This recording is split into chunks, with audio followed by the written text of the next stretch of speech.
Hey, what's up, everyone? It's Friday. Yay. Thank Freya. It's Friday.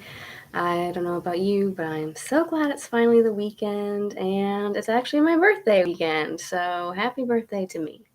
But yeah, so I thought it would be fun to just get it here on a Friday and celebrate the end of another week with you guys by talking about this book right here, To Light a Sacred Flame, Practical Witchcraft for the Millennium by Silver RavenWolf. When did this book come out? 1999. So yeah, I guess they're gonna party like it's 1999 and give us some witchcraft for the new millennium. So now that it's 2020, as you can see, I had a lot to go back and talk about this book. And really, I mean, a lot of these little tags are for my own benefit as well. And so I'm like, I doubt, I'll really get around to covering every single thing that I've flagged and underlined and highlighted throughout this entire book, because as you can see, it is a rather large book, but I actually found it, for me, to be a very interesting read and a lot for me to personally gain from it in terms of adapting things into my own personal practice. So yeah, a lot of these little tags here, and especially like stuff that I've gone through and underlined, are in large part for myself. I feel like maybe, I kind of joked around on my Instagram post about it that you can take the girl out of the English major, but you can't take the English major out of the girl. And so I don't know if it just stems from that and my days of like studying and where you highlight and you make notes on things. But it just helps me personally to retain information, to go through and kind of underline as I'm reading, and just helps me to be able to take my time and make sure that I'm absorbing what I'm reading. Because, like, especially for a very dense and information heavy book like this, I wanted to make sure that I was really taking it all in. And not only that, I was, also trying to get through this book within a month's time so that we could talk about it, even though it is a rather large book. So I was afraid that it would be a struggle for me to get through it all. But yeah, I actually found it to be very interesting and therefore also actually a pretty quick read, because I just found myself wanting to go back and read more and more of it as I got into it. So there's a couple different chapters in here. I can go through and kind of break those down. There's 6 chapters and then an epilogue and then a bunch of appendices. So let's see, where did those start compared to everything else? Yeah, I have it bookmarked here. So actually, you get a pretty good ratio of information to just appendices in this one. Like, this is all the book itself. And then these are just different, very useful appendices that they have in here, like general candle colors and correspondences, herbal correspondences, moon magic, and a runic table, and then planetary hours. Oh, and then there's also a whole section called For Your Book of Shadows, which is making novelty candles and enchanted powders. And so that was definitely something that I found very exciting and interesting, and that I will probably definitely be getting into in terms of, yeah, actual like witchcraft and personal practice type things. But let me go find a cushion for my butt, because I was trying to like grab a comfy chair and really sit down and get comfy with you guys on this one, because yeah, it's going to be a long one. I have a lot I want to talk about, but I have a pillow back here.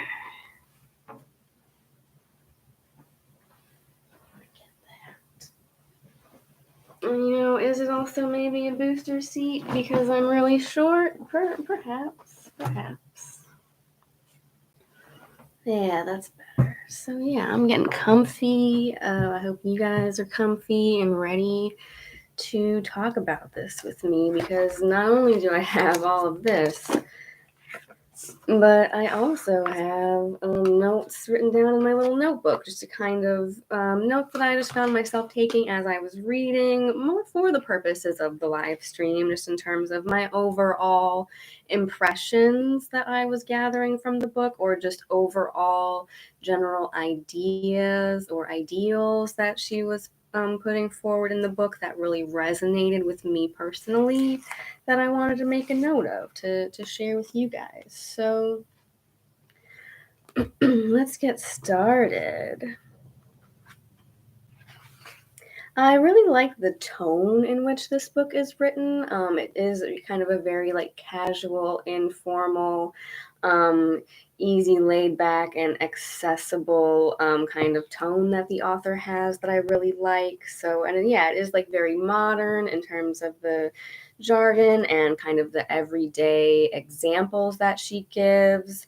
And so it was just really easy to resonate with a lot in this book, even though it is kind of a little bit more like traditional witchcraft based. It's not really like, here's high formal Wicca, Alexandrian, Gardnerian, Wiccan rituals that are going to be all laid out and very grandiose and multi-step.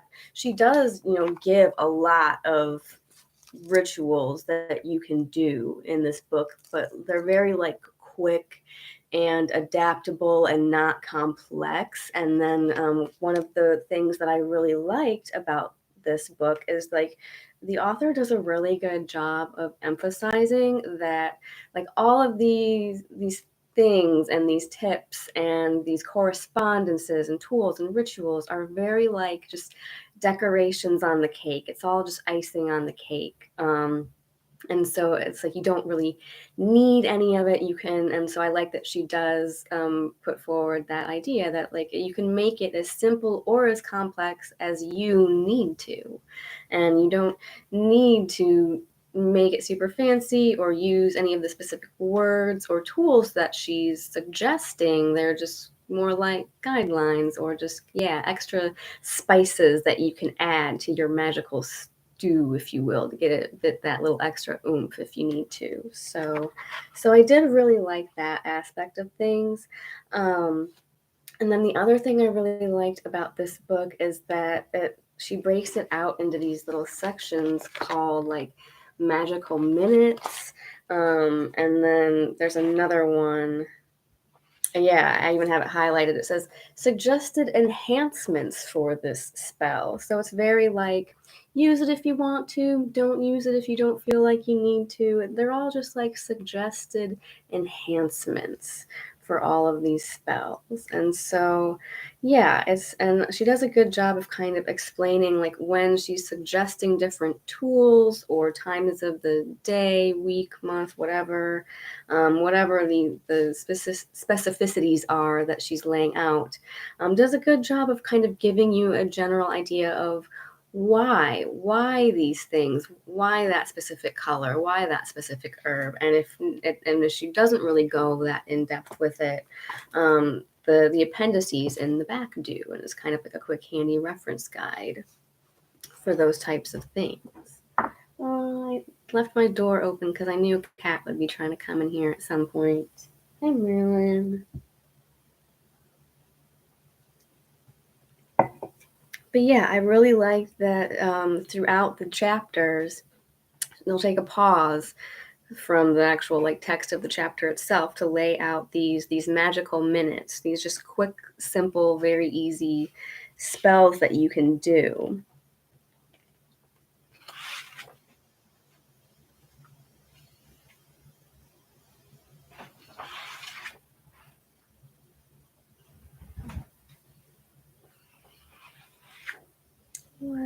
What else?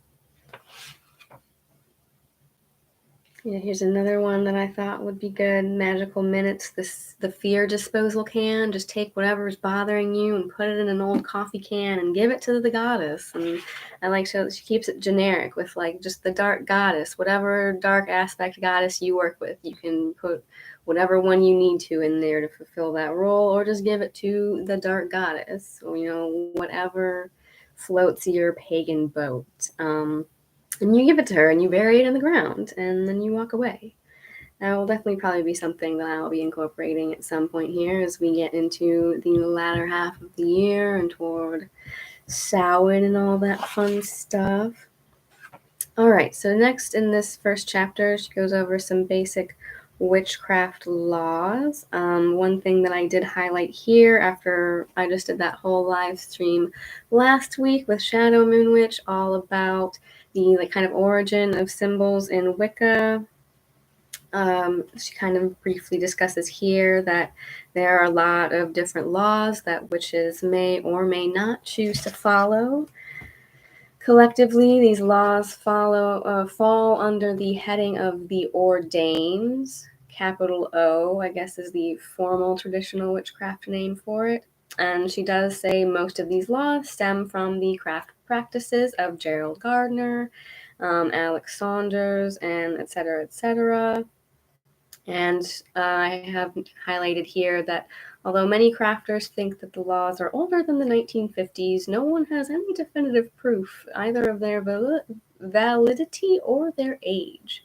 We can trace undercurrents, as we talked about, to Greek mystery traditions, such as like Hermeticism, which gave birth to like Hermetic Order of the Golden Dawn, and in some cases Gnostic texts, and like Kabbalah and things like that. The Tree of Life, those are all different aspects and mystery traditions that ended up making their way into like Freemasonry and these secret societies that stemmed from those.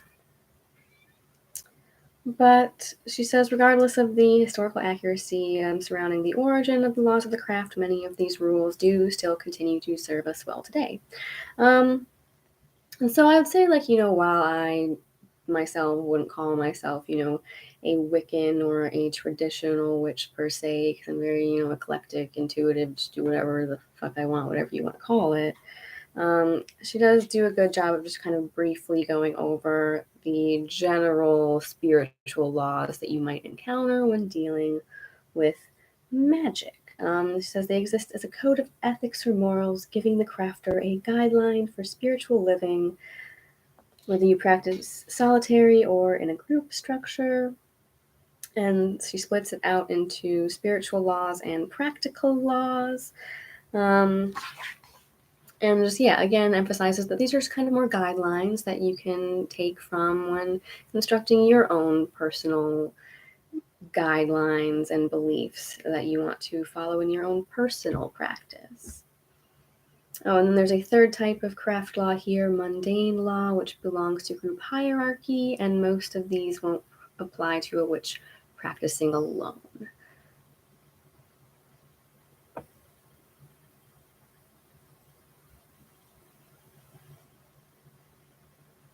I like how here it says, primarily the craft is a religion.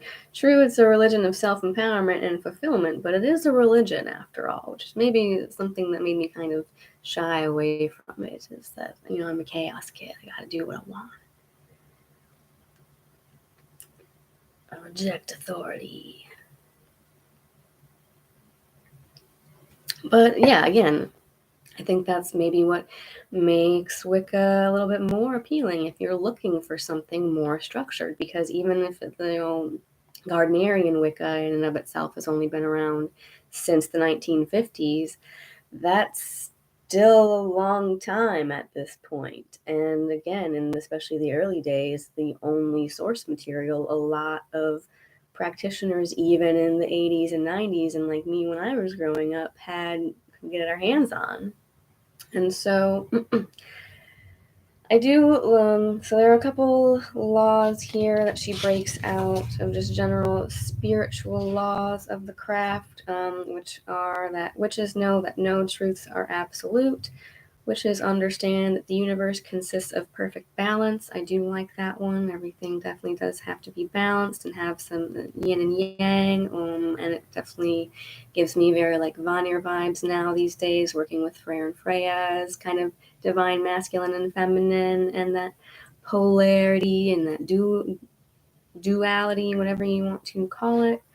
3, witches realize for every action there is a reaction. Most see this as a law of karma.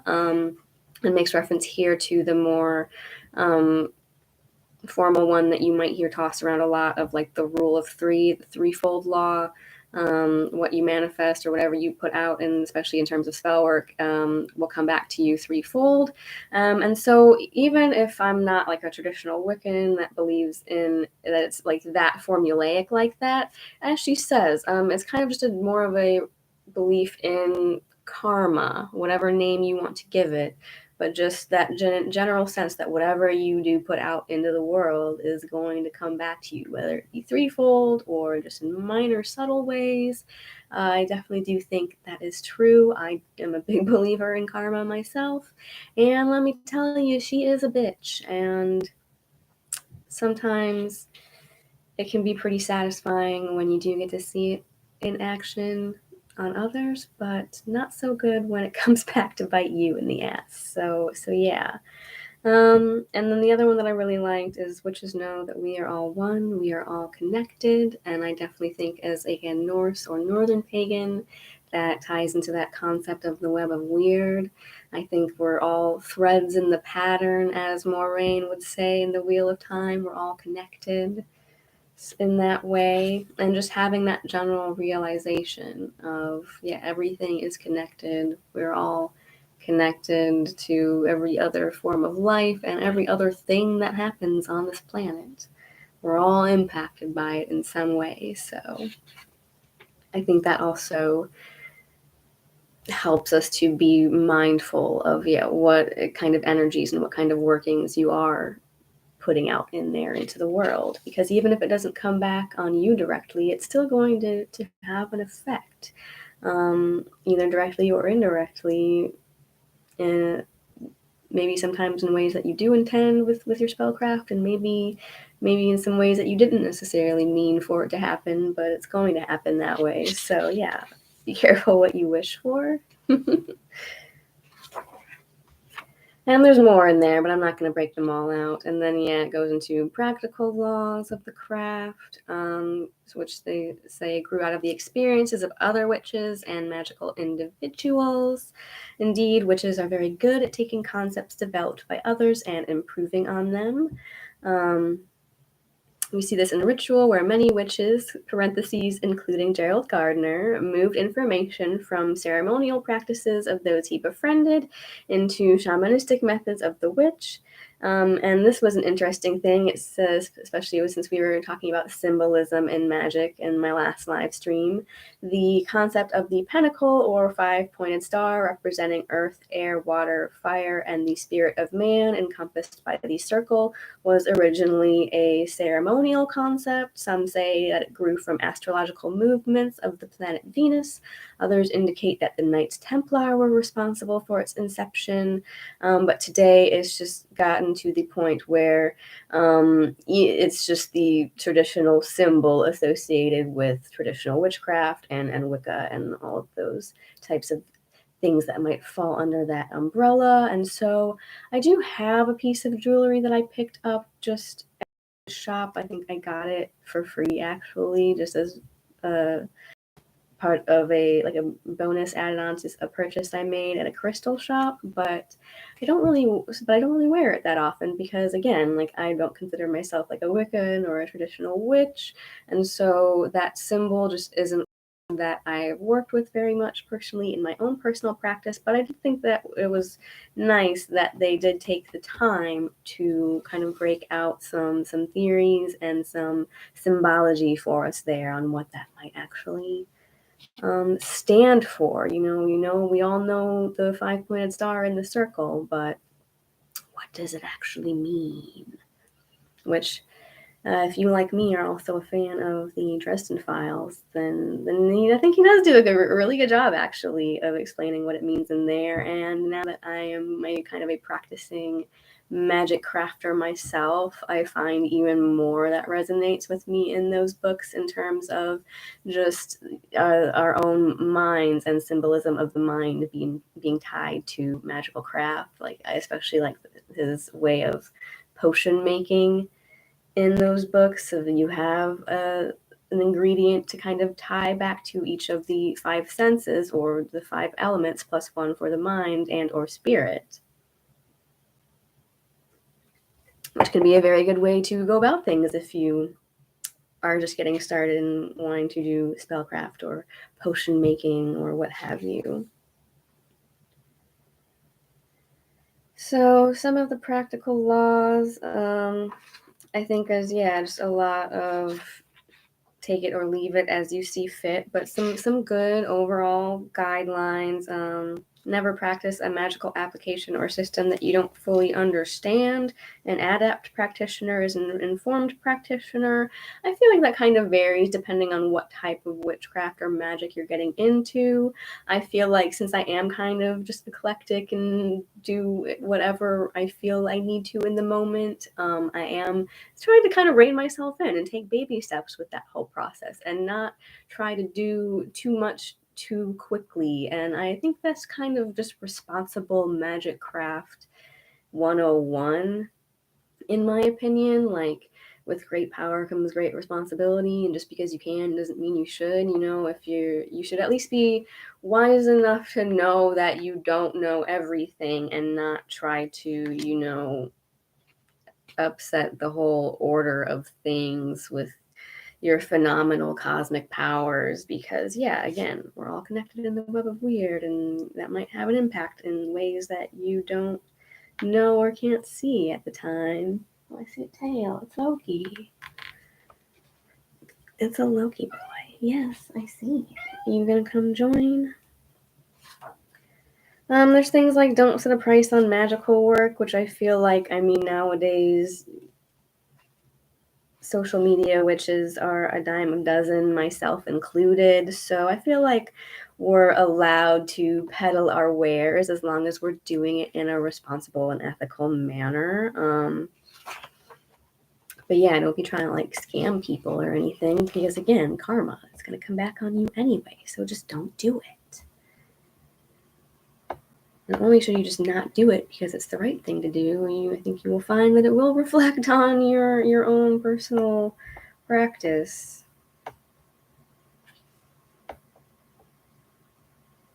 Oh, I did think this was a good one. Magical bindings may be foolish. Learn to banish negativity instead, because if you bind something, then you will have to deal with it later, and you risk being bound to it yourself. Good point. Good point.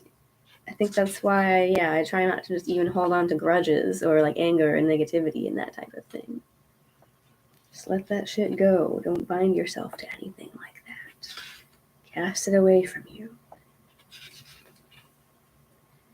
And then just, a lot more practical laws that vary in depth and complexity and application depending on your practice and whether or not you're solitary, and do things like keeping a book of shadows, or if you have a lot of magical tools or not. And I think that's just also very intuitive. Like, I have found that, I have tarot decks that I may never use in a YouTube reading or for a reading for someone else, especially some of the ones that I've had the longest and been using for myself the longest. Like, maybe it will just be my own personal tool and that I will use for my own personal practice, and different things like that. I think it kind of harkens back to something that I'm kind of struggling with now that I'm just getting into it, of finding that good balance of what to share with others in terms of information, and how personal to get, and how in detail do you want to get with the details of your own personal practice. Some things I'll feel comfortable sharing with people on social media, and some parts of it and some offerings are very personal and are only for me. So I think that that just kind of depends on what type of formal group you might be part of or working with. Yeah, what laws or just guidelines or tenets do they have that they would want someone to follow, and what just jives with you personally in terms of, yeah, what witches read do you want to follow? I did a whole video about that where I did like my own personal witches read, my own personal kind of guidelines for my practice. If you want to go check that out. Another thing that I do like about this book is that at the end of every chapter, they do give a chapter summary and then just kind of some things that you can do to just, if you really want to go do more in-depth work with the subject matter of that chapter. So like, I do like that at the outset, to refer to my little notebook here, it says that this book is primarily about what you can do for yourself. And even though it does kind of equate being witch or witchcraft with being Wiccan, now that more info is widely available in terms of different types of practice, I think especially for me personally, and just from what I'm seeing out there on like social media, more and more people are kind of breaking away from what I've seen from like very structured, formal, traditional Wicca and witchcraft, and just kind of forging our own paths and practices. And as Martha Stewart would say, it's a good thing. I like to see it. And one thing that I will say that I also had kind of written down in my notes here, which, maybe I'll just kind of save that for the end here, like as a summary after I get to the book discussion of it all, because yeah, if you're just joining us, I have a lot to talk about with this one, and I only just got through like chapter 2. So yeah, let's see. That's the other one. Like I said, a lot of these tabs are just kind of things that I'm going to want to be going back to refer to in terms of actual spells or rituals that I'm going to want to go back and incorporate into my practice when I feel the need or the right time comes. But yeah, like I was talking about, one thing I really like about this book in terms of practical everyday applications is that they break it out into magical minutes, which are kind of a little bit more in-depth rituals, but also just spiritual seconds, quick everyday things you can do on the go, even outside of your home, to just really help amplify your own witchiness and magical practice. Yeah, like I said, it's in this book, they state is primarily about what you can do for yourself and your own personal power. And everything that they list and all of the rituals and things that they list out in this book are just things that you can add and or not as you need to develop your own personal craft and your own personal power, which I really like as an approach, as someone who is a little bit more eclectic and less traditional witchcraft based, but still wants to like get into that whole side of things and do witchy stuff, but also not just be going too willy-nilly all over the place with it. Like they said, I don't think you need to. I'm not one that's ever going to really sit down and cast a circle unless I'm doing like a big group public working, like outside of my home or something like that, and want to like create a safe space or keep something contained. But yeah, other than that, I'm pretty chaotic, so I'm never going to be one of those in-depth ritual in my personal everyday type of people, and that's okay. But it's just things like writing down statements for yourself, or creating like mantras or power statements, or writing things down on pieces of paper and carrying it with you, just different things like that. Or just taking time, like one of the spiritual seconds that I have underlined here is for the next 30 days, twice a day or more if you like. I want you to visualize yourself drawing in the energy of the moon, stars, and sun. And that's just something really quick that you can do anywhere, anytime, any place, inside, outside, doesn't matter. Might it work better if you're actually outside, outdoors in the sun, moon, and stars? Maybe. But yeah, even when I'm just like laying down in bed, going to bed for the night, or sitting at work and it's like the afternoon slump and I'm really sleepy and I just want to nap, like that's something that intuitively I found myself doing, is just trying to not only just draw in and collect my own energy back together, but also like take in some energy from the earth, from the environment, from nature, and just kind of lean on it a little bit and not be afraid to just kind of bask in that a little bit to recharge you. And so I like that it gives you not only like tips for rituals and things that you can do, but also just, yeah, like quick little meditations or things that you can focus on mentally to up your spiritual game.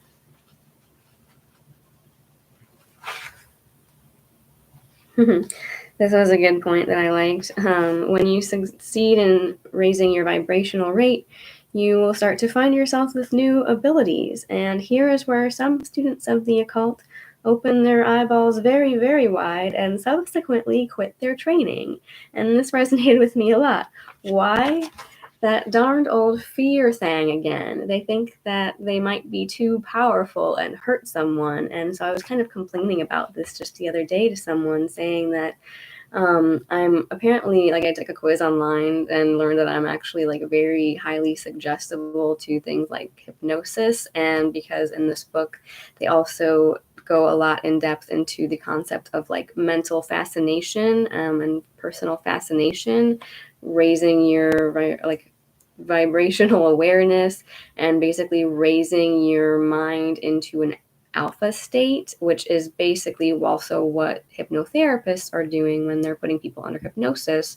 And so a lot of these things are basically methods to fascinate your own mind and basically hypnotize your own mind to get you into a state of higher awareness and more of like a trance state where you can start absorbing things and again connecting with deity or connecting with magic, whatever it is that you're wanting to do. Or yeah, wanting to be hypnotized to quit smoking, whatever the case may be. And yeah, I definitely, I'm pretty spacey as it is. And so that didn't really surprise me to find that out, because even though I am like kind of a highly sensitive person and like very aware of everything that's going on around me all at once, all the time, it's very easy for me to like zone out looking at something. Like I had my big moonstone ring on the other day at work, and I was just watching as I moved the ring back and forth, watching the light reflect off of the moonstone. Things like that. Things that just kind of draw you into that daydreamy, half-conscious state. They do a lot of giving you different tips and methods and techniques for inducing that type of state in this book, which was cool because, yeah, like meditation, trance work, astral projection, dream work, that's all the type of thing that I'm definitely looking to learn more of and get a handle on, because that, I feel, is where my natural abilities already lie. So what else do I have left off here? There is a quick little ritual here for like mediumship type stuff, which is, yeah, they call it the mysteries of self-empowerment. The first mystery of self-empowerment is self-individuation, which I wrote, "To thine own self be true. You must strongly visualize yourself as a powerful witch." And that's, yeah, definitely something I've learned is very important. And something else that I also made note of here that really resonated with me is that, like, it's about, yeah, kind of raising your vibrations to, kind of put a new age term on it for better or worse, but it's more, yeah, just letting things go, like I said earlier.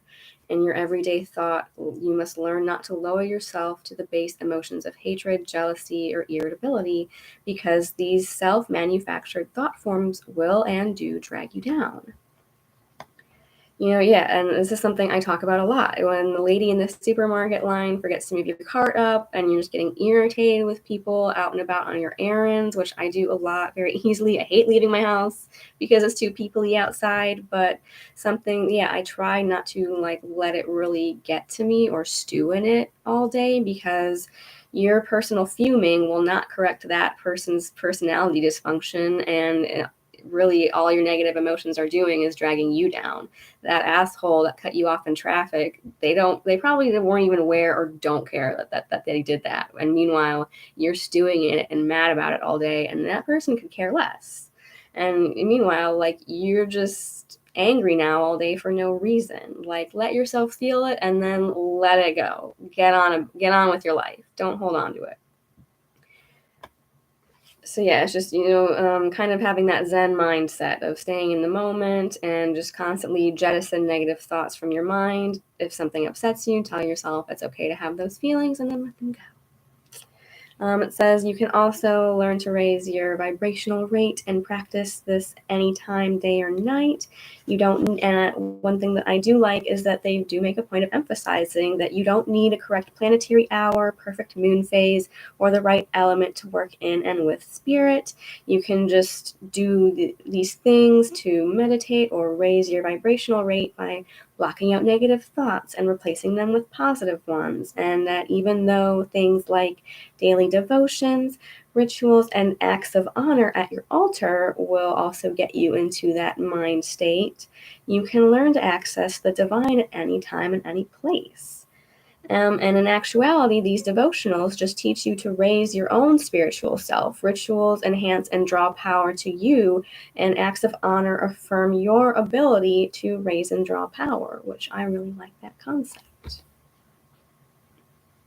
So yeah, having an altar, having a shrine, giving offerings to spirits, deities, ancestors, those are all, like, they're not necessary. And like, I think a lot of things that like people new to paganism especially will talk about is like, yeah, what can I give as an offering to such and such a god? Or, I feel like I'm a piece of shit. What do the gods even want with me? Or what do they even want with mortals in general, to be honest? And I feel like even if they're not getting anything out of it, you're getting something out of it. Like, you're becoming the best version of yourself by wanting to live honorably, to honor the gods or your ancestors. And yeah, it's just kind of, even if they're not getting anything out of it, they're helping us raise our awareness and kind of get closer to their level. I feel like Odin especially is something that, like, that's what he wants. He wants us to progress and be on his level. Get on my level.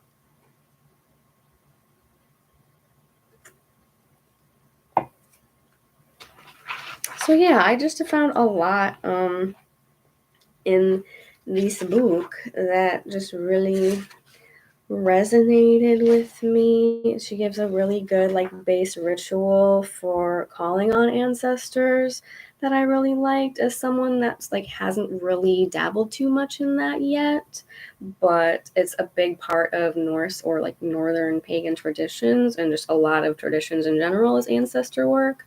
She gives a good like basic beginner ritual for how to contact specific beloved dead in a way that I would feel comfortable with, because yeah, like, I don't do a lot of that stuff, because I've always joked that I'm like, if I have mediumship abilities, no, I don't. Like, do I necessarily want to see dead people? No, not really.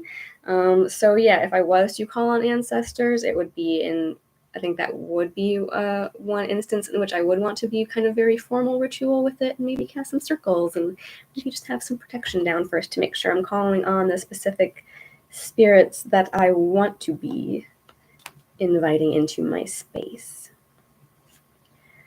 For my fellow fantasy book nerds, one thing that I did make a note of from this ritual, because she talks about casting the circle and opening the space to invite the beloved dead in, and then emphasizes having a bell which I think is kind of a common sound that is said to attract spirits' attention.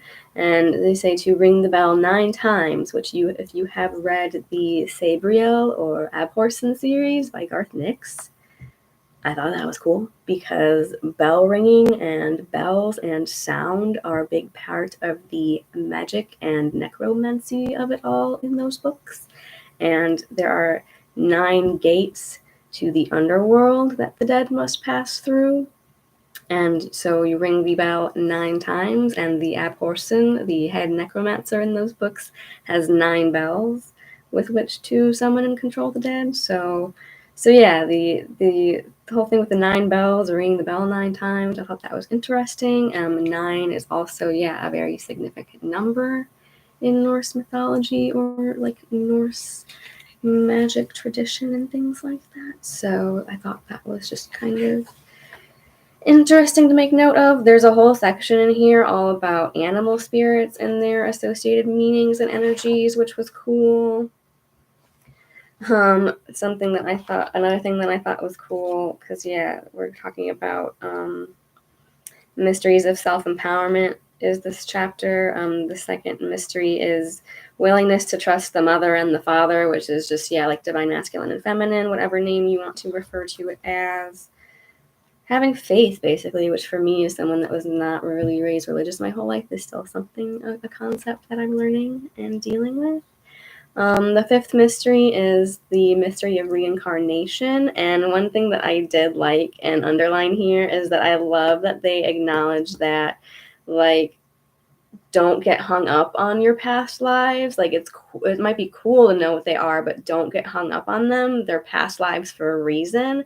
Sometimes we might need to, relearn a certain lesson that is lingering over from a past life. But I love that they said, trust me, most past life memories are incredibly boring.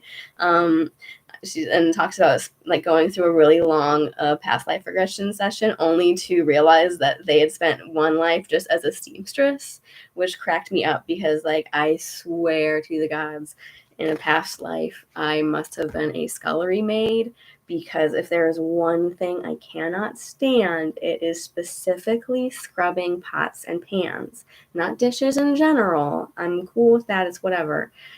But scrubbing pots and pans, man, there's just something about it where it's like the ninth circle of hell to me, and anytime I'm stuck there doing it, I'm like, what is my life?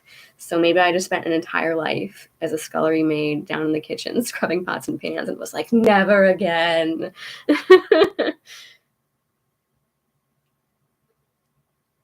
All right, what else?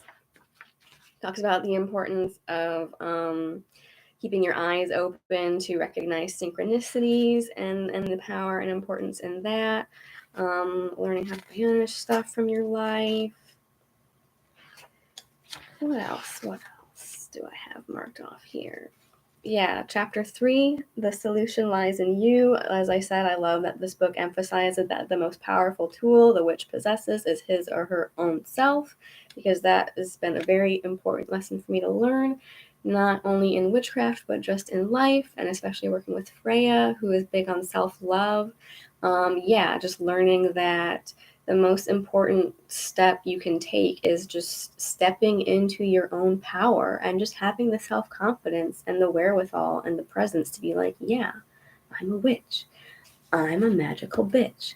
I can manifest shit. Magic's real because I say it is. Like no one can do that. You can go and find a formal group to initiate you and give you magical rights and say, like, oh, you're an ordained witch now.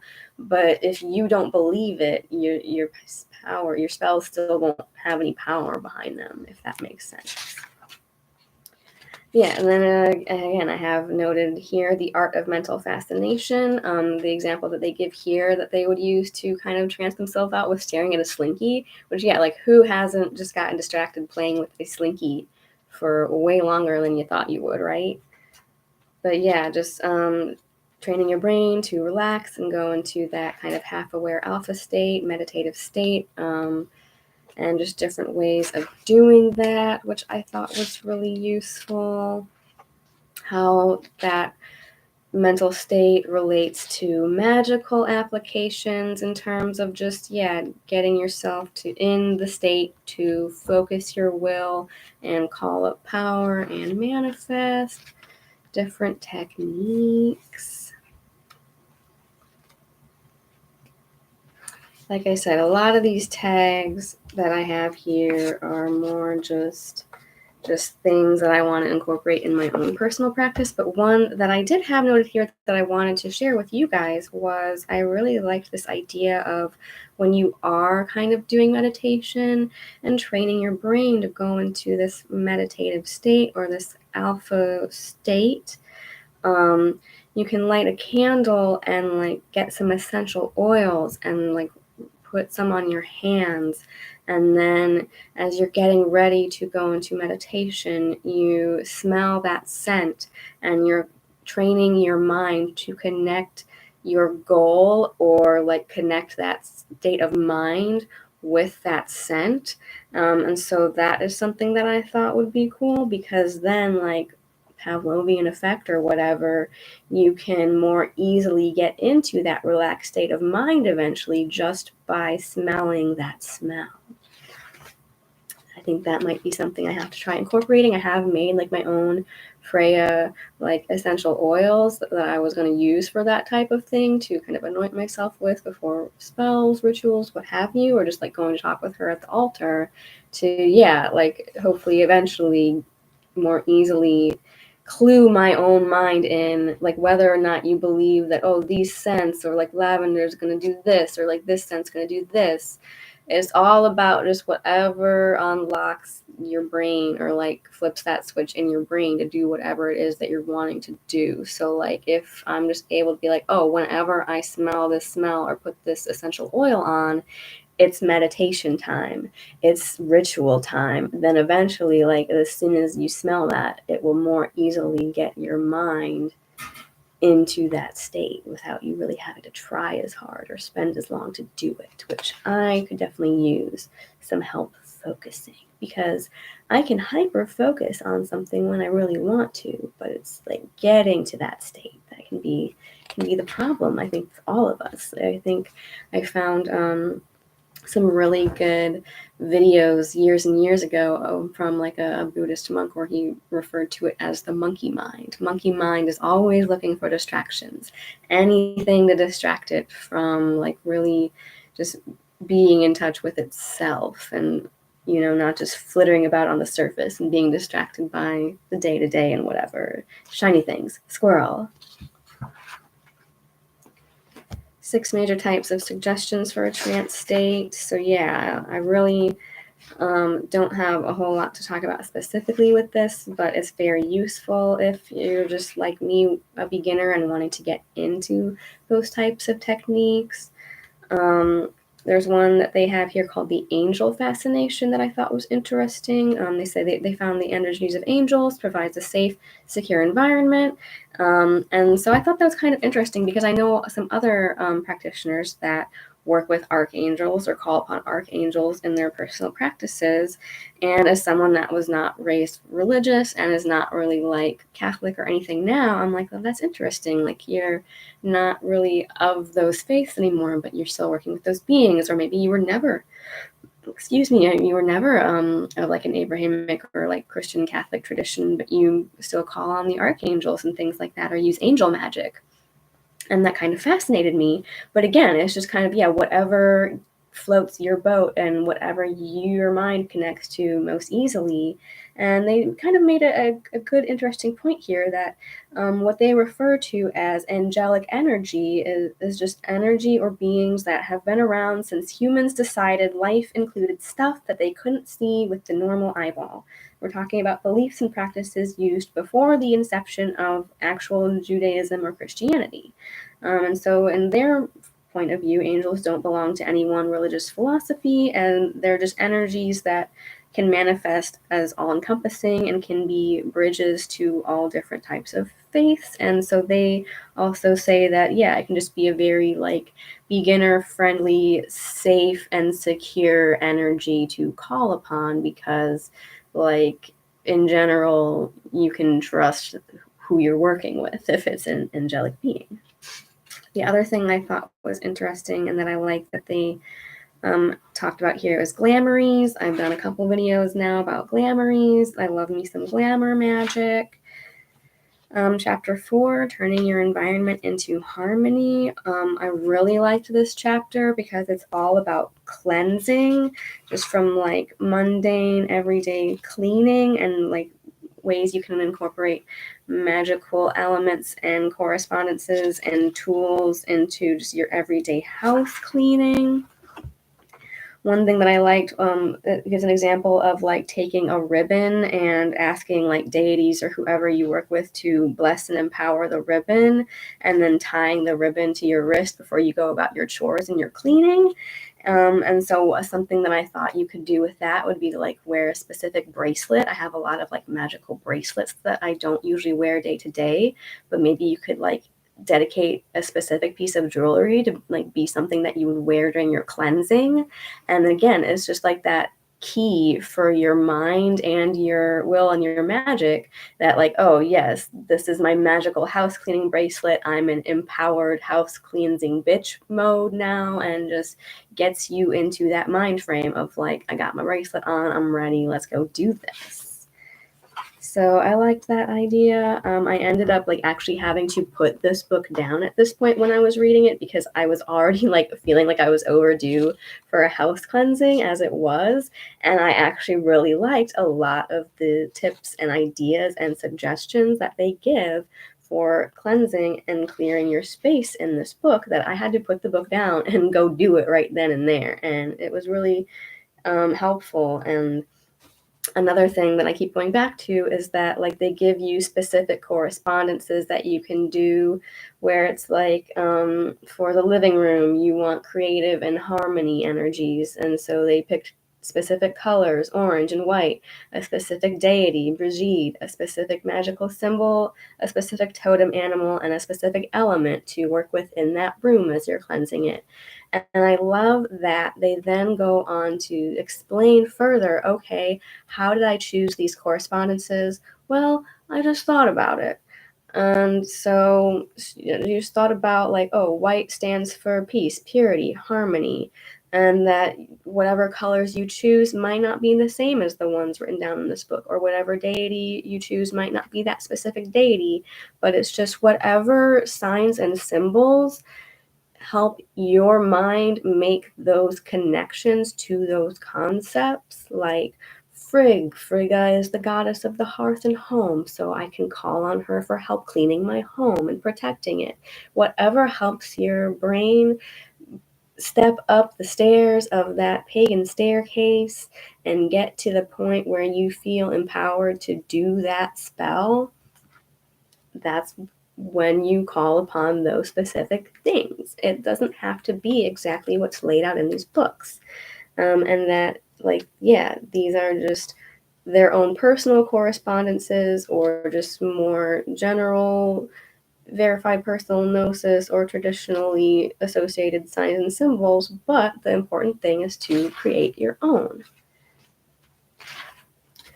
So yeah, there's a whole thing about cleansing, how to make a signature magical powder to go about and dust about your house, like a magical comet scrubbing powder. I really liked that. And so yeah, I ended up adapting a lot of the practices laid out. She talks about incorporating drums and sound into your cleansing, incorporating all the elements, putting spray water and putting holy water, or in my case, like my Njord Get the Boat, or making your own cleansing spray to put into a spray bottle to cleanse your house. And then, yeah, it takes you step by step through like cleansing, restoring good energy, inviting deity to help, and then inviting like things back into the space, and then like protecting and sealing and warding.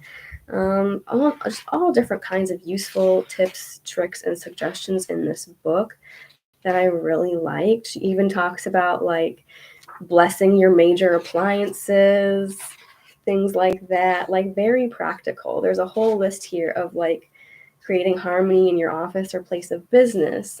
Some of the things that I've actually done in my own workspace, in my cubicle: draw protective runes, like if you can't draw them on the furniture because it's not your furniture, like I draw protective runes on my desk calendar all the time, or on a post-it note. Cast a magic circle of protection around your cubicle or around your desk. Put a guardian on your desk. I have a little statue of Ganesha on my desk at work, and just different crystals that I also keep on my desk. So yeah, all different kinds of, I love this one. Write a negative situation on a piece of toilet paper and flush it down the toilet. An instant bathroom banish. Love it. Love to see it. Practical, easy, can do it anywhere.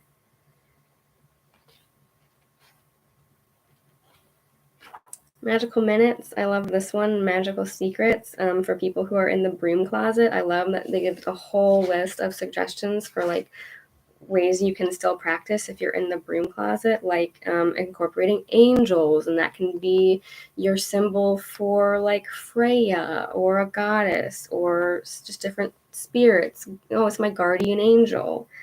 Display a large statue of Mary. The Catholic shop will love you, and who's to know it's your rendition of the goddess? Like, that's totally not why I sent a Mother Mary Christmas card to my mother-in-law last Christmas. She'll love it, and to me, it's the goddess. You know, everyone's happy. So yeah, different things like that.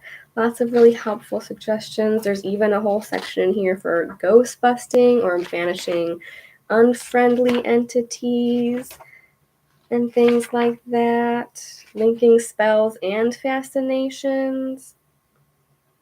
Again, I love that it emphasizes once your spellcasting techniques improve to the point where you don't need to follow a book religiously, you can learn to substitute similar ingredients rather than spend $80 for a special herb just because the book says so.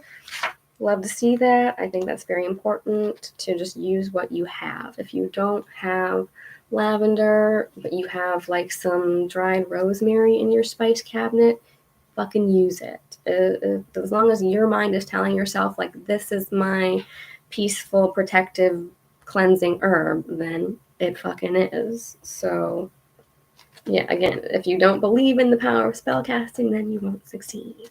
It's up to you to determine what techniques work well for your energy pattern and your particular belief system. Just, yeah, lots of different ways of picking out a specific goal, or as we would say, like manifestation, and how to build toward it and work with it. Magical correspondences, what we use them for. I love that it really breaks it out and explains in depth, like not only what correspondences are, but why we use them and why certain things, where some of them come from. Like, even if you don't work magic or like partake in like color magic, in Western civilization, like red means passion, anger. Black is like the funeral color. Whereas if you go into like Eastern countries, white is a funeral color. So like you would never wear white to a wedding or a happy occasion or things like that. So yeah, magical correspondence means stuff that goes together, things that match, symbols whose energies blend well, or just ideas that carry important historical representations. Symbols and using symbols enhance the practitioner's planned applications. So yeah, we just use different symbols that help your mind make those connections to focus your mind on whatever goal or intent that you are wanting to focus on. With symbols, the practitioner uses sight, smell, touch, and emotion to focus on a chosen desire or outcome. But correspondences don't make the magic, you do. So yeah, I like the way that they put this. Consider correspondences as fine-tuning devices. They help you focus. Let's see. Again, some important things that they note in spellcasting that I really resonated with and wanted to make a note of. All spellcasting should be thought of in success-making terms, or like positive terms. Feeling like you don't deserve to have what you want is not a part of our religious or magical training, because I think that not only just so much of other religions are based on like fear, shame, and guilt, but so is a lot of our society. And I don't know if that's because so much of society has been predominantly Christian for so long, but yeah, like feeling like original sin, we're all guilty, we're all pieces of shit and irredeemable, and we can only hope to get so good, but we're never just gonna be like on God's or Jesus's level. And so like or bad people deserve whatever happens to them, or like you have to be a good person while you're here and never do anything fun, or like you don't deserve nice things. Fuck that shit. There are other religions that want you to believe that going without will strengthen your soul, or even less. I think that's why I also can't get too much into like minimalism, or like just the really more strict, or just not like, I get the point of like non-materialism, or like more Buddhist or Eastern religions where it's like the material world is all an illusion, and the idea is to like overcome earthly attachments and focus on like like getting your mind and your body and your awareness to the next level, reaching that next level. But yeah, this says that spirit does not want you to feel guilty about pursuing the best you can be, or wanting the best for yourself and your family. I really like that. In order for your spellcasting to work, you have to believe that it's okay to want and have success. And so I really liked that they emphasized that point. But not only that, rather than choosing to control strictly the outcome of the work, like allow room for spirit to control the outcome for you. Surrender your need and allow spirit to. Hey Rachel, I'm glad you're here. I'm only like, girl, I'm only halfway through talking about this book. This book is so cool. There's so much in it, and it's apparently part of a whole series. There's like at least 2 other books that I'm gonna have to go read now, because even though I'm not like what you would call a traditional Wiccan or witch, there was just so much that I found that I want to take and adapt and incorporate, and just so many like easy hands-on techniques just very well explained in this book for how to kind of what you've been going into with like meditation videos, how to train your brain to get into that state of mind to manifest and just feel and be magical. And or even if you're not doing it to like focus on a particular spell or a particular manifestation, I think it's just overall helpful for us and our minds and our bodies and our overall spiritual practice to be doing those types of things and focusing on those mindsets, being in the present moment. But I like that emphasizes also surrendering your need and allowing spirit to intricately design all aspects of the end result to permit the universe to manifest what you need when you need it. Because I think a lot of times we might be focusing so hard on like a particular outcome, like a very specific thing, and not getting it, and you feel trapped and like you're running up against a wall and you're not getting anywhere. And then the minute you kind of back up and like stop hanging on so tightly to like the one like particular idea that you have of like what you need, and allow the universe room to come in and give you what you need, that's when you'll start just seeing all kinds of synchronicities and crazy things slipping into place. Another important thing that it talks about here is that the importance of silence, and not just like not telling people about like your coven's rituals or what you do, but something that I just kind of feel like I do in my own just day-to-day life without thinking of it. And I don't know if it's because I have trust issues or just because I'm a quiet, shy, like play my cards close to the vest type person, but it says, don't emotionally strangle your spell work by telling everyone what you are doing, and that's not just with magic. Because you will find, and let me tell you, this is true, like I said, not just with magic, but with like even just mundane goals that you might have in life, like I want more YouTube followers, or like I want this thing, like I want this new job. the negative, or even just like, I'm gonna back away from this religion that my family is following and go follow my own path. Whatever it is, the negative thoughts and emotions of others who do not believe in you or your spell work will limit your magical experience.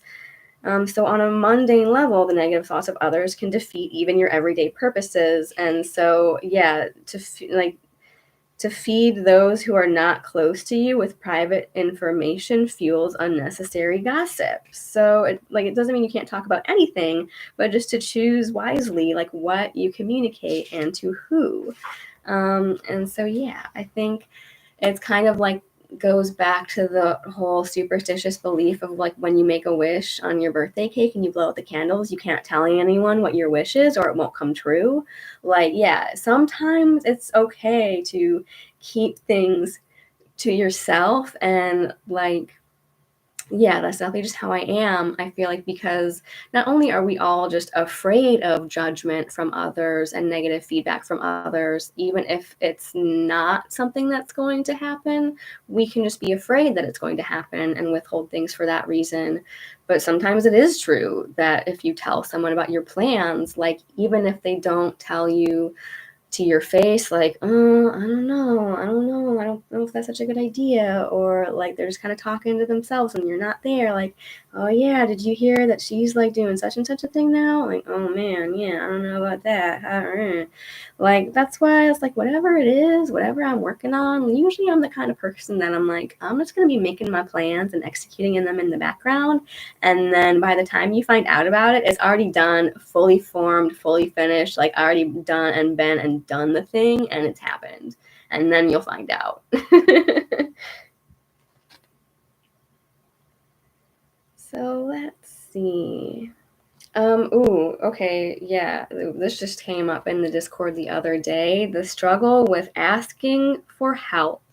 And that is my eternal life struggle, is not just asking like people in my everyday life for help when I'm struggling with day-to-day situations. I'm like, nope, I gotta do everything myself. I gotta figure it out. But asking spirit for help. And again, I'm like, I don't know if it's because I was not religious growing up or in a household where I was like praying to God every day or anything. So it's just not a habit for me. But yeah, it's hard for me to even break down and like ask the gods for help when I really need it. Like, existential crisis level struggle bus. I still can't be like, guys, like I just, yeah, we're gonna take the wheel. I can't even, like, someone please help anyone.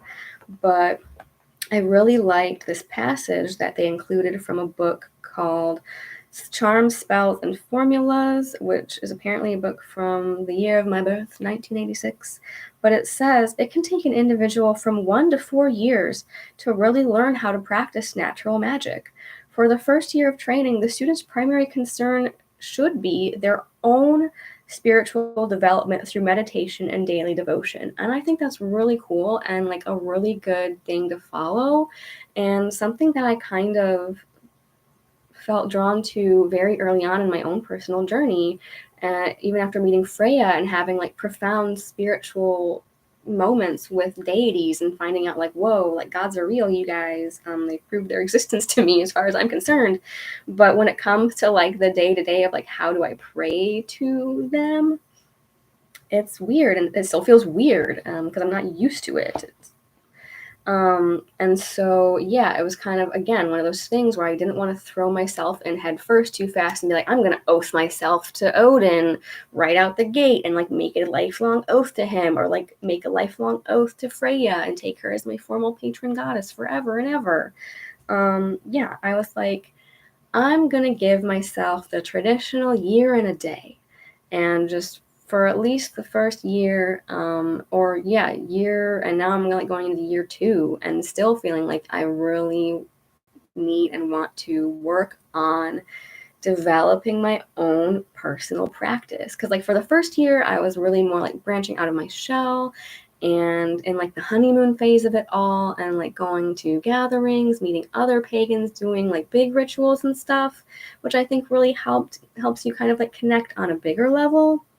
But on a personal level, I think it is really important and really like conducive to your own spiritual development and practice to, spend at least the first year developing your own personal spirituality in your own personal practice, whether that be through like daily devotions to a particular god or goddess, daily spell works, or like moon rituals, or daily meditations. Like meditation is definitely something that I need and want to get in on, but again, it's a habit, and habits, that takes time to get to a point where something is a habit. So yeah, I really liked that this passage emphasizes that for the first like 1 to 4 years, like you really are still going to be in that learning stage, and like really learning to get a hang for it and get a feel and a grasp for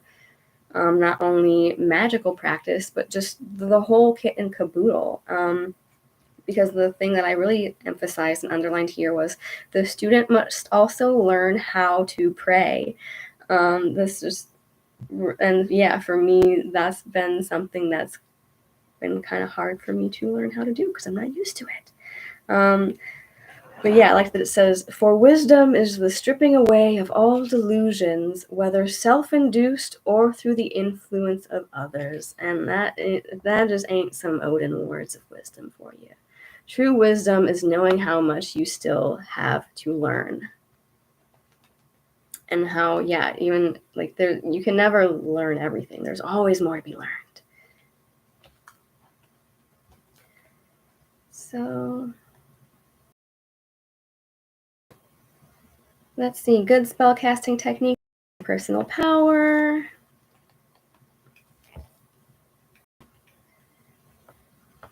And learning to be specific, very important. Yeah, being careful what you wish for. And yeah, I like that it also emphasizes not just in spell work or like specific manifestations, but it says practice saying what you mean and meaning what you say in every facet of your life. Being truthful and exact in magic about what you want will serve you better than making fuzz statements and expecting the fuzz to wear off by the time the magic is through and the goal manifests.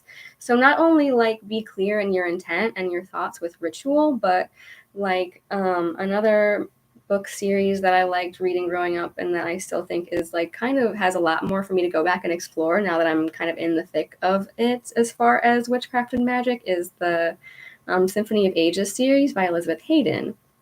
And in that book, the main character, even though, to be fair, I cannot stand the main character in the book, I have a lot more similarities to her than perhaps I would like to admit.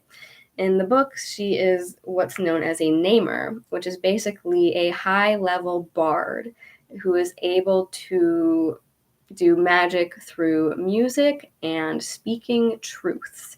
And so as part of her training and her magical practice, and a thing that I think you will find is an important tenet in a lot of just craft traditions and pagan traditions, is not only things like being honorable and keeping your oath and being a person of your word, but in that magical practice, to be a namer means that you can never tell a lie, kind of like the Fae do, because it subtracts from your ability to manifest the truths and the reality that you want into the world. Like, yeah, if you say something that's not true, I don't know. It takes away from your own personal power, and I think it also goes back to the whole karma thing. Like you're depleting your own spiritual awareness, and you're like lowering your vibrational rate, whatever you want to call it. It's doing damage to you. It's gonna come back to bite you in the ass, whether or not you believe in the threefold law. Karma is a bitch. And so it's like, yeah, if you want something to come true in a spell, you have to be very specific and precise and know exactly what you're asking for.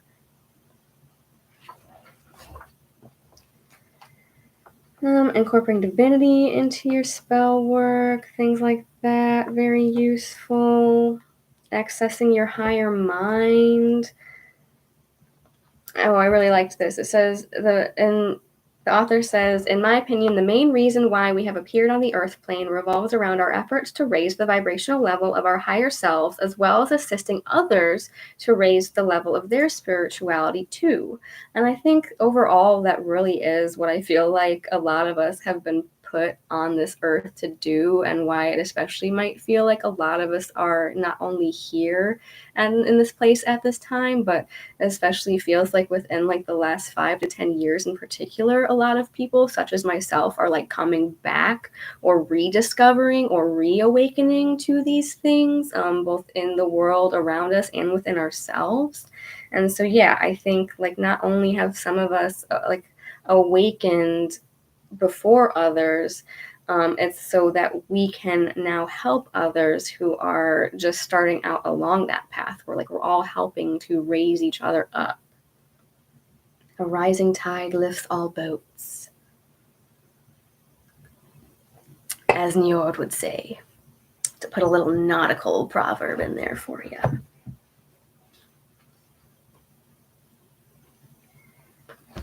So yeah, there's just a lot of very useful techniques and just a lot of information that I found in this book that I resonated with.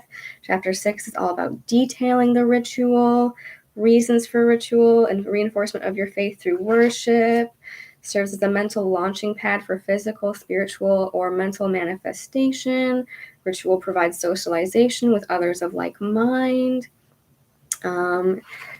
Just, yeah, all different kinds of topics in here. Why do most Wiccans and witches use the same basic components in ritual? I guess because if it ain't broke, don't fix it. Different types of ritual formats. I like that she even breaks it down into formal versus formal, traditional, which I'm thinking means scripted rituals where you might be working off of like a Gardnerian or Alexandrian high traditional witchcraft ritual or script and like very step-by-step outline, or just not a formal ritual, but a very complex ritual where even though it might be a little bit more organic and thrown together by you or your coven or whoever you're working with, you're still like really going in hard with the words that you're going to say, laying things out in a particular order, a particular setting with particular tools. Or let's see, what else? Yeah, it definitely goes like very in depth and lays out some more formal rituals and gives like different words and things that you can say, and different suggested gods that you can work with that I liked. Ooh, yeah, I liked this one because they're working with the Hooded Lord and Veiled Lady, Hearn, the Stag God. Love to see some Cernunnos type shit up in here. I vibes with him a lot. So yeah, just a lot of things that I feel like no matter what your personal practice is or like what types of beings or deities you work with, you can very easily like slot them into these rituals, and use them as needed and like adapt them to your own personal practice as like simple or as complex as you want to make it. So I really liked that. And at this point, I've pretty much gone through like all my little notes here. Like I said, there is a really useful appendices here in the back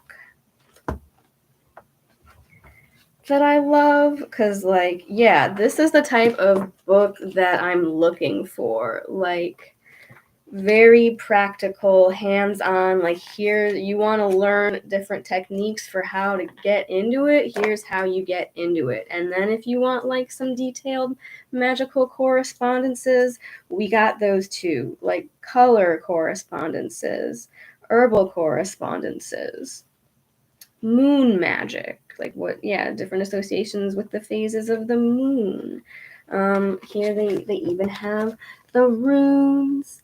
Love to see it. Love to see some runes. It has a lot of good useful tricks for incorporating runes into different spells that I ended up using when I did my house cleansing.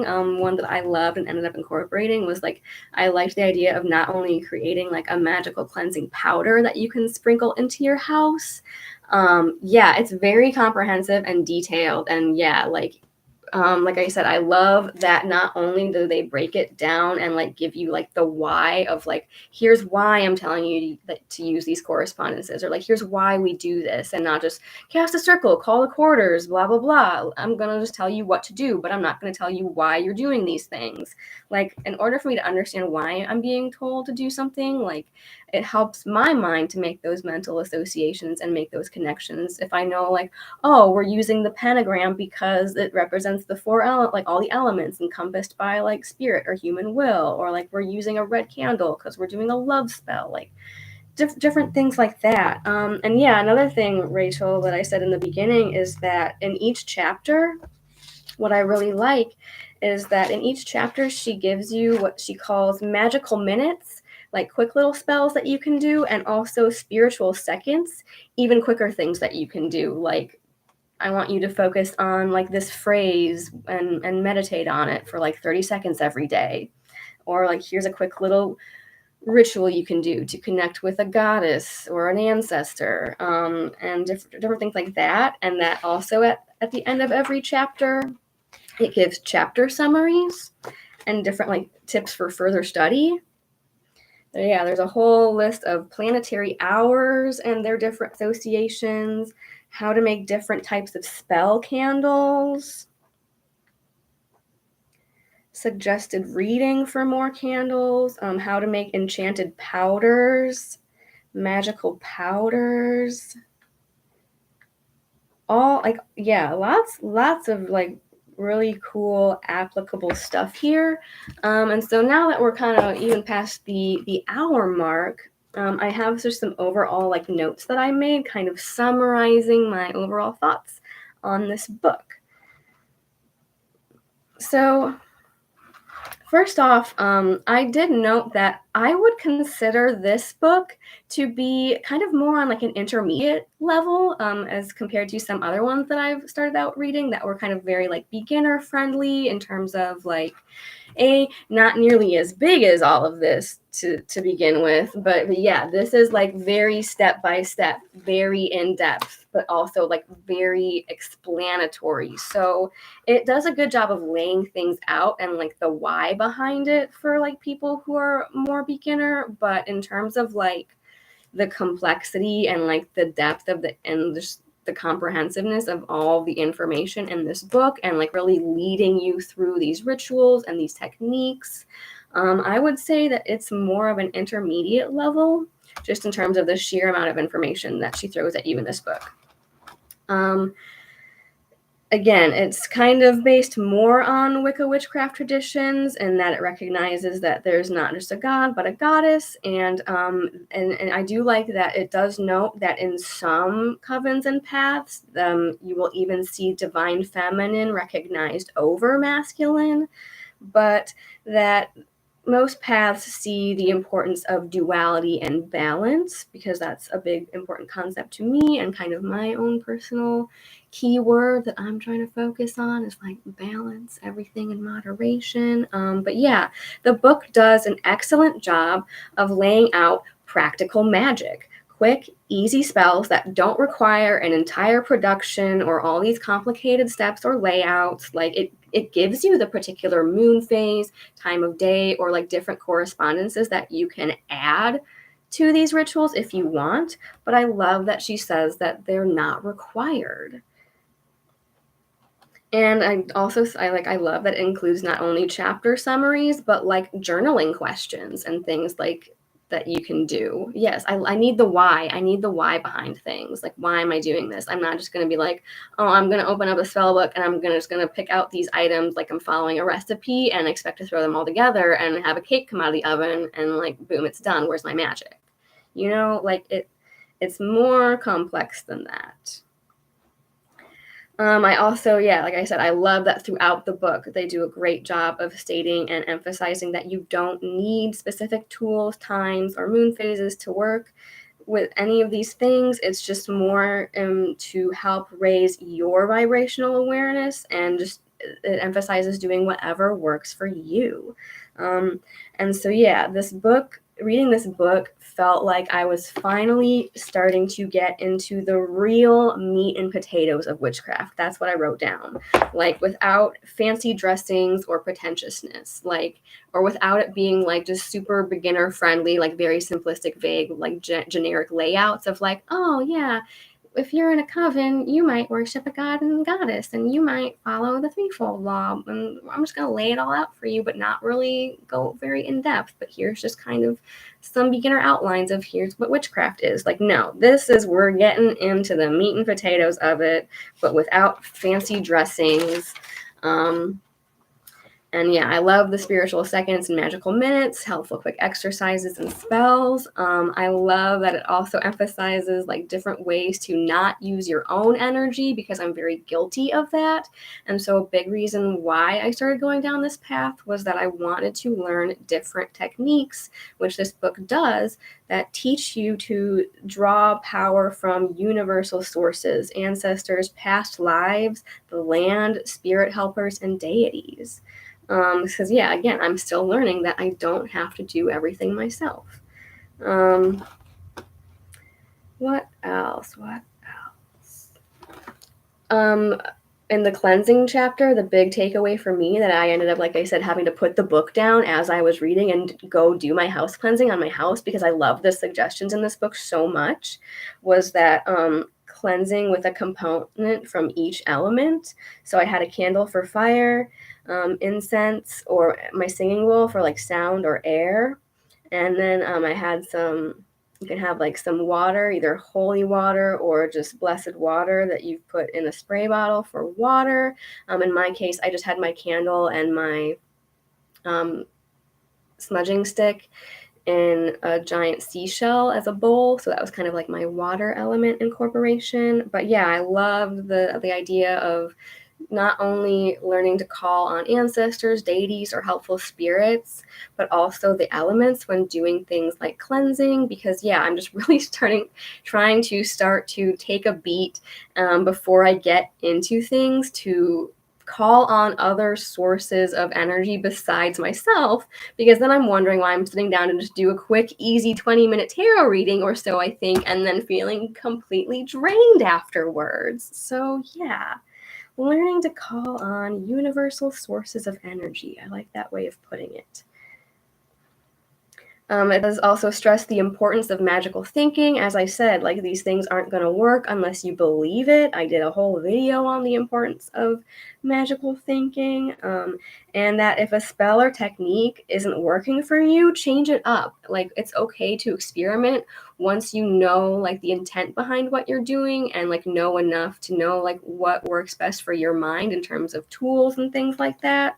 Like, yeah, like if, like, for me, in instance, a big magical herb you'll find, or even just in like aromatherapy, lavender is supposed to be like the spa, like relaxing scent that is in everything, that's supposed to be like sleepy time and put your ass to sleep. But I hate the smell of lavender, especially like artificial, like the artificial stuff. Blah, I hate it. I can't stand it. So I'm like, if I tried to do something like heavily scented with those, it probably wouldn't really put me in a relaxing frame of mind, because I would just be thinking about how much it stinks the whole time. So yeah, if something's not working for you, but it says it in the spell book, but it's not working for you, feel free to take out that element and substitute something that does help your mind connect, or that does work with you. Yeah, I love that it says a spell does not need complicated steps or require $90 worth of herbs to work. Hell to the yes. Yeah, so yeah, I give sandalwood to Freya all the time. It doesn't really have a particular magical association. I don't really particularly even associate it with Freya per se. I just really like the smell of sandalwood. So it's something I like to give her as incense because it's meaningful to me. So yeah, that pretty much summarizes up this book and my thoughts on it. Yeah, I had a lot of notes on this one because there was so much. And I actually do have this, I don't know which one came first. Let me see. Maybe it says in here. what her other books are. Because yeah, there's 2 other ones, To Stir a Magic Cauldron and To Ride a Silver Broomstick. I also do have To Stir a Magic Cauldron, and I am going to get my hands on To Ride a Silver Broomstick, because To Light a Sacred Flame, like I said, really made me feel like I was finally getting more in depth with learning practical tips for spell work and the types of magical and spiritual work I want to be doing in my practice, not just from a pagan perspective, but just from like a spirituality perspective, with meditating and learning to more easily get myself into that trance state. This, I think, does a really good job of that. I think it's called To Light a Sacred Flame because they emphasize that like the purpose of this book is to help you kindle that creative spark and that flame of passion and power within, and just learn to empower yourself first and foremost, and that all the other things that it teaches you how to do in this book are just steps to help you get there, and just kind of step into your power as a badass empowered witch. So yeah, I really liked this book. I found a lot to take from it. As you can see, like I kept saying, most of these tabs in here were not even for me to go back and refer to during this live stream. They were for me to go back and refer to for my own personal use, things that I want to be able to go back to and be like, ooh, I want to do that spell. I want to incorporate that thing into my next house cleansing. So very useful, like 10/10, would recommend. I do have a poll up over on my Buy Me a Coffee. So if you are a member over there, that's how you get access to be able to vote in the monthly polls every month. That's just kind of how I have it set up, to where like anyone can read the book, anyone can join in on these live streams and discuss them and hear my thoughts, feelings, and opinions on them. If you want to actually have some input on what I read for next month's live stream and Pagan Book Club, that's where you will find the monthly polls. And I do have To Stir a Magic Cauldron up over there as one of the possible selections to read for August. But either way, I'm probably going to be going through that book here myself at some point, just because I did find a lot, and I was worried I wouldn't be able to get through this book in time or within a month, but it was just so good that I actually, kind of rediscovered some of my passion for reading again. I felt like I've had like no attention span lately when it comes to reading, which makes me sad, because I used to be able to sit down and read for hours and hours and hours when I was a kid. And now it's like hard for me to do that. And I think just because my brain is so easily distracted and like it's always like addicted to my phone these days, or just, brain running a mile a minute, being like going through my to-do list that I have in my brain for the day or for the next day, or whatever it is that's distracting me from focusing on whatever it is I want to be focusing on. But this book was not hard for me to focus or keep my interest, because there was a lot in it that interested me. So I found myself keep wanting to sit and go back and sit and read it. So and a lot that I ended up underlining because it really resonated with me, or I agreed with it. So I really liked this book. I look forward to reading more books by this author, Silver RavenWolf. If you want to head over to the poll and vote on what we read next month, feel free. Otherwise, I will see you for the next live stream to talk about whatever we end up picking to read. And if you are able to join me for this one, I appreciate you. Thanks for stopping by. And until next time, stay classy, Pagan.